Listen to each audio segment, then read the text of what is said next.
Okay, we're back, and I now have on the line with us Georgia 9th Congressional District Congressman Doug Collins. Congressman, good morning. How are you? I'm frustrated. I'm up here in the middle of a Democratic shutdown and ready to get the government back open so that the American people can be assured that their business are being put care of. But undoubtedly, Chuck Schumer has a different story. Okay, frustrated. We'll work off that, but I have some direct questions, knowing the time constraints we have. What do you think? Obviously, you can't speak for the Senate, but what do you think happens at noon today? Do you guys hear over in Congress what the outcome may be about this potential noon vote on a continuing resolution over in the Senate? Yeah, I'm not sure what would have changed between last night when Mitch McConnell offered to vote for at 10 o'clock and Chuck Schumer turned that down, and then, of course, forced the vote for today at 12. I'm not sure what's going to change between now and then. I mean, look, let's just put it plain and simple. Chuck Schumer is using a legal immigration issue to hold hostage to American citizens in the military and all the other funding for the government because he has a partisan political bent that he's wanting to take. And at this point in time, I couldn't tell you. I mean, it goes into sort of what, you know, the old astronomy term, you know, black hole. It goes over there and nobody knows what's going on, especially in Chuck Schumer's mind. Okay. The other thing is we're hearing that Chuck Schumer offered the president full funding for the wall, but can you explain the funding versus appropriating the money? If an immigration deal comes through that has funding for the wall, will the House appropriate the money? Can you clear that up for us? Sure. The issue here is, and again, I'm not sure what's went on in that meeting. I mean, I wasn't in the meeting, so I can't say. But there is a difference in authorizing and appropriating. Authorizing is about I'll just break it down into simple terms that I can understand. You know, if authorizing is telling my son that he can go to the movies, appropriating is giving him $10 to let him go. Authorizing sounds really good. Yep, son, I've told you could go to the movies, but until I give him the $10 for him to go, he can't actually go to the movies. So the difference could be is that Schumer is actually saying we'll authorize the wall over 10 years, but I'm not saying that I'll vote to appropriate the money for that much. Doesn't that resemble a little bit of the 1986 amnesty deal that actually border security was part of that and it was authorized then? I mean, isn't this almost going back to 1986 and sounding like that all over again, what they are offering? I mean, it could be. I mean, that could be an analogy made there. I'm not going to say that it's not. That was always the frustration that many of us had, is that there was supposed to be other things. I mean, I think Ronald Reagan dealt in good faith, but I think there was other things that should have been done that were not done during that time.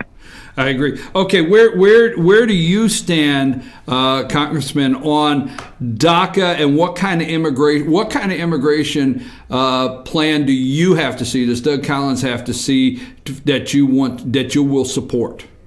Well, I think there's several good ones. I mean, I think in the House itself, we have a plan that I voted on. Many of the pieces are that Bob Goodlatte has put forward. I'm a part of that bill, but I support the president when the president laid out his parameters as well, and that was border wall, the border security, ending the chain migration, the visa lottery system. Those kind of things are actually, would be very willing to go along with. There is some discussion, and many people gloss over this, and the question is, what do you actually do with the DACA recipients? Do they, the most extreme is they go straight to citizenship. You got others who say they go to a legal status, others with green card, and then they can go. I mean, those are needful discussions, but none of that has actually been, really weighed out. So I think we're waiting on to see how that works out. But I want to support the president getting the border security, getting the things we need done to make our country safer and have a better immigration system. Okay, on the budget, let me just back up to the budget. We have passed several continuing resolutions. This one here would only go to, I think, February 8th, about 3 more weeks of what they're doing over in the Senate. Where do we stand on an actual budget? Where do we stand on actually putting a budget together that every 3 weeks we're not going down this road?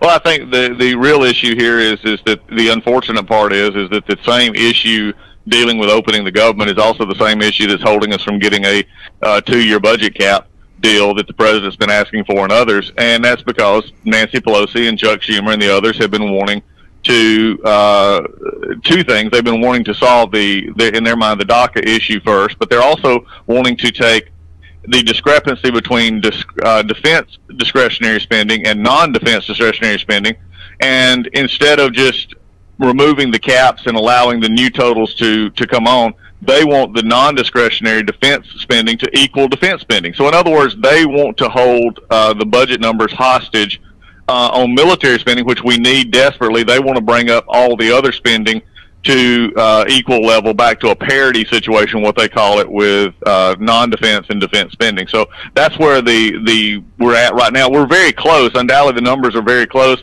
but they're not going to sign off on it until they decide that they can get some other stuff. A headline in one of the articles this morning said House Republicans are sending an early warning to their GOP colleagues in the Senate. We're not a rubber stamp for any deal you cut with Democrats on immigration. What are they looking at over there that the House is going to say, hey, we're not a rubber stamp to this? What happens when it comes back to the House?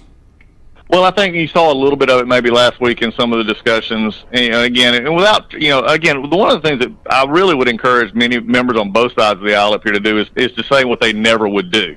I mean, there's things in life I would never, vote for an abortion. To make abortion legal, I would never do things that are morally and ethically wrong. And I think in immigration, what we've got to understand is we're working toward a situation here. But what we saw last week was just going outside the parameters of what the president asked for. If they don't give us enough, if they don't want to come to border security and give enough money for the wall and security, and they want to make a token payment at that, I think that's something that the House is not going to agree to. If they want to go straight to citizenship, maybe in some different way. I mean, there's a lot of different things. I think the biggest thing was just the audacity to say that they wanted Mitch McConnell to promise a vote in the Senate and make sure that we would promise a vote in the House. And, look, I can't tell you how many times the Senate has played their games while we were trying to, pass legislation. And, look, it's just not going to work. I mean, I think the House is finally, and Speaker Ryan and others have stood up and said, no more. We're not going to do this. You're not going to bind us. You're the one that got us in the shutdown, Mr. Schumer. You're the one that's going to get us out of the shutdown, Mr. Schumer, and we're not going to take it anymore. Okay, so appropriating the money, that's important in the immigration deal, not just saying we're going to authorize funding for the wall on our southern border, appropriate the money. And I think we all know that the terrain on the southern border will call for different means of securing the border. But appropriating the money is something that has to happen in an immigration deal. Oh, yes, it has to. I mean, and the president said that. Many members have said that. I mean, again, the crazy part about this is Democrats like Hillary Clinton, Barack Obama, Nancy Pelosi all voted for this back, 10, 12 years ago. So, I mean, look, the hypocrisy up here in this town sometimes is thicker than, the smoke that, comes from a fireplace. But, I mean, we just got to look at this and say, look, let's be honest with what we're dealing with here and get this done. As I will say this, as I overheard a conversation with the situation is this. Some Democrats understand the position they're in. I overheard a conversation, from a Democrat today that basically said, they said, I don't guess you're going to let this shutdown in because we're getting killed. And I said, and I just heard, just heard it as was passing by. And the thing about it is it's not that they're getting killed. It's just the fact that that Chuck Schumer has led them down a dead end road. And I think a lot of Democrats are actually seeing that this road is not where they want to prioritize illegal immigrants, even with a good story, which everybody wants to solve. They're not going to prioritize illegal immigrants over the American citizens. And that's exactly what they're doing. Congressman, I know we only have 1 minute here and you got to run, so I've got two very quick questions I want to ask. The alarming memo on the FISA abuse, do you agree that should be made public? I do, but listen, let me also tell your wonderful listeners all over the place, there is a very much of a process to get that out. This is not just something, it is in law that Paul Ryan or any other member of leadership can just say, here, we can put this out.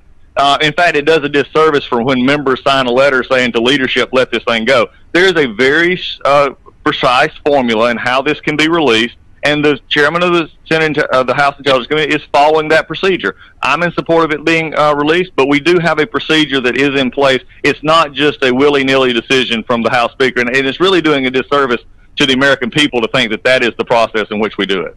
Okay, knowing your stance on the sanctity of life, what does it mean to you? I want to finish up to ask you, what does it mean to you that Friday President Trump was the first sitting president to address the annual March for Life in Washington, D.C.? What did that mean to you, Congressman?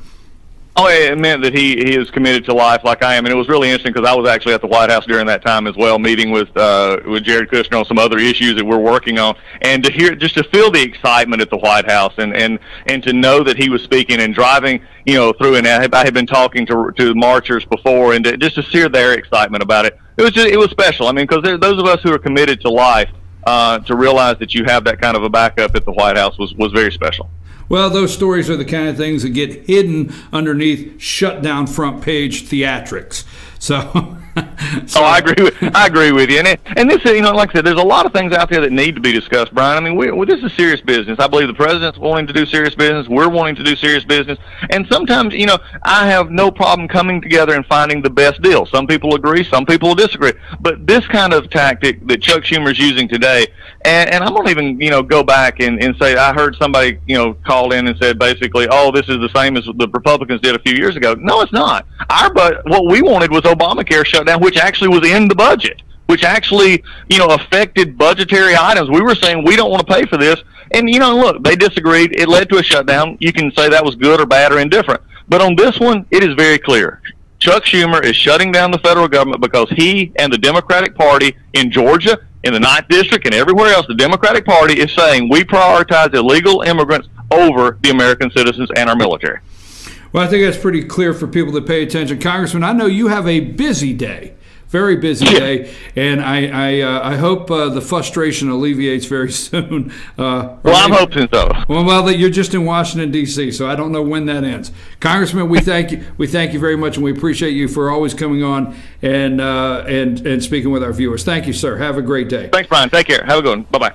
It's Congressman Doug Collins, the 9th Congressional District here in Georgia. Frustration, and I wanted to make sure there was an understanding, and I'm going to come back and build on that. There's a big difference, folks, when you hear MSNBC and you hear CNN and you hear all of them running out and saying Chuck Schumer gave him all. He said, what do you want, $19 billion for the wall? What do you want? You can have it. We'll fund it. Folks, appropriation, and I guess, the best way, the congressman did a great job. You can tell in explaining that, you can tell your son he can go to the movies, but giving him the $10 to go is a whole different thing. And that's exactly as simple as that example is. That's exactly what Mick Mulvaney was saying yesterday.